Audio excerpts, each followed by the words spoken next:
আমরা যে অঙ্কগুলো করছি, এই অঙ্কগুলো হচ্ছে আপনার বোর্ড বইয়ে অনুশীলনী ২.২ এ যারা এসএসসি পরীক্ষা দিবেন বা নবম, দশম শ্রেণীর যারা আছেন তাদের অনুশীলনী ২.২ এর অঙ্ক এটা। এখন এটা হচ্ছে আপনার ১৩ নম্বর অঙ্ক, এটা হচ্ছে ১৪ নম্বর অঙ্ক। এখন পরের যে ১৪ নম্বর অঙ্কটা আছে, সেই অঙ্কটা বলছে যে ফাংশন অফ এক্স এর একটি মান দেওয়া আছে।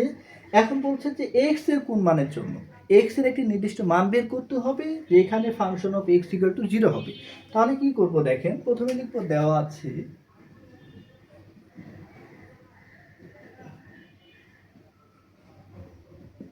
আছে function of x equal to x cube minus 6x square plus 11x minus 6। এখন আপনাকে বলছে যে এইখানে function of x equal to 0 হবে কখন, এক্স এর একটা নির্দিষ্ট মান বের করার জন্য। তাহলে যদি আপনি function of x equal to 0 হয়, তার মানে আপনি এইখানে function of x equal to 0 নিতে পারেন। তাহলে কি আসে, function of x equal to 0, কিন্তু বলে নাই যে ফাংশন 0।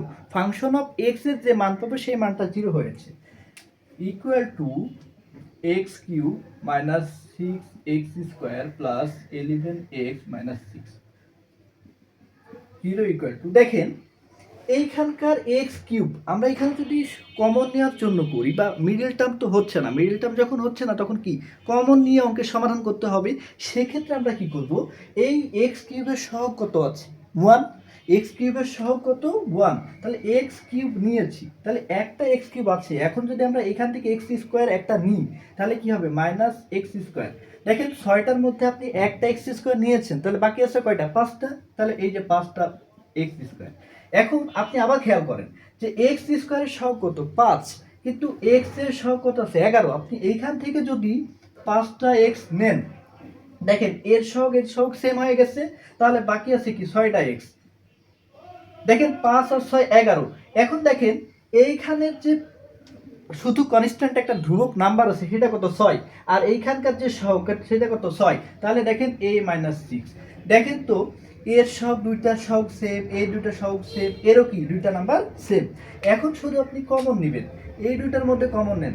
কমন নেওয়ার সময় খেয়াল রাখবেন যে সবথেকে ছোট যে সংখ্যাটি সেটি কমন যায়। তাহলে আপনার এইখানে 0, তাহলে আপনার এইখানে একটা কমন যায়, এইখানে দুইটা নাম্বারের মধ্যে একটা কমন যায়, এটা দুটো সংখ্যার মধ্যে একটা কমন যায়।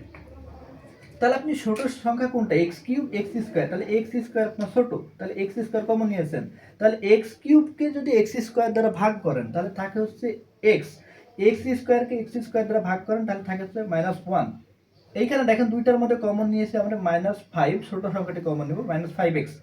এখন এই মাইনাস 5x এক্স স্কোয়ারকে যদি 5x দিয়ে ভাগ করেন তাহলে থাকবে হচ্ছে এক্স, এই মাইনাসে এই প্লাসে মাইনাস 5 নিয়েছি কত কমন 5x, 5x কে 5x দিয়ে ভাগ করে থাকে 1 প্লাস দুইটা সংখ্যার মধ্যে কমন হচ্ছে 6। দেখেন 6x কে যদি 6 দিয়ে ভাগ করেন তাহলে থাকে x, প্লাসে মাইনাসে মাইনাস 6 কে 6 দিয়ে ভাগ করলে থাকে 1। এখন দেখেন 0। এখন আপনি খেয়াল করেন যে এই সংখ্যাগুলোর মধ্যে একটা কমন যায়, সেটা হচ্ছে x মাইনাস 1 আছে, x মাইনাস 1 আছে, x মাইনাস 1 আছে। তাহলে x মাইনাস 1 কমন নিয়ে নিই, বাকি থাকে কি x square minus 5x plus 6। এখন দেখেন আপনি এইটুকু থেকে খেয়াল করেন যে x square minus 5x plus 6 কে যদি আপনি মিডল টার্ম করেন বা উৎপাদকে বিশ্লেষণ করেন তাহলে কি হয়, যে দুই প্রান্তের গুণফল করেন কত 6, এই 6 থেকে আমরা কত করব 5, তাহলে 6 3 দুগুণে 6, তাহলে 3 আর 2 যোগ করলে কত হয়, 3 আর 2 যোগ করলে 5, এই দেখেন মিডলে 5 আছে। তাহলে 0 ইকুয়াল টু x মাইনাস 1, তাহলে x square minus 3x minus 2x plus 6। দেখেন 3 আর 2 যোগ করলে 5, 3 আর 2 গুণ করলে 6, তাহলে 0 ইকুয়াল টু x মাইনাস 1, এই দুটোর মধ্যে কমন যায় x মাইনাস, এই দুটোর মধ্যে যদি আপনি কমন নেন, কমন নেওয়া যাবে কত x, তাহলে থাকবে হচ্ছে x মাইনাস 3 মাইনাস এই দুটোর মধ্যে কমন যায় হচ্ছে 2 মাইনাস এ প্লাস এ মাইনাস, তাহলে x মাইনাস 3। দেখেন আপনি এই দুটোর মধ্যে একটা সংখ্যা কমন নিতে পারেন, কত কমন যায় 0 ইকুয়াল টু x মাইনাস 1 তো আছে, এই দুটোর মধ্যে কমন যায় x minus 3, x minus 3 common নিয়ে নেন, x মাইনাস 3 থাকে কি x মাইনাস 2। এখন এইখানে একটু কথা খেয়াল করেন যে কোনো সমাধানে যদি এক বা একাধিক রাশির গুণফল যদি শূন্য হয় তাহলে প্রত্যেকটা রাশির মান হচ্ছে শূন্য হয়। তাহলে দেখেন এখানে তিনটা রাশি আছে, একটা দুইটা তিনটা, এই তিনটা রাশির গুণফল বা তিনটা পদের গুণফল কত? শূন্য। তাহলে প্রত্যেকের সমান শূন্য। তাহলে x - 1 = 0, x - 3 = 0 এবং x - 2 = 0। তাহলে আপনি এখান থেকে শুধু x এর মান বের করেন। তাহলে x = 1 ওই পাশে নিয়ে যান, তাহলে 1, x 3 ওই পাশে নিয়ে যান, তাহলে 3, 2 ওই পাশে নিয়ে যান, তাহলে কত হবে? x = 2। তাহলে দেখেন x এর আপনি নির্দিষ্ট মান পেয়েছেন, x এর মান পেয়েছেন 1, 2, 3। তাহলে আপনি এখানে লিখতে পারেন যে x = 1, 2, 3 মানের জন্য ফাংশন অফ x = 0 হবে।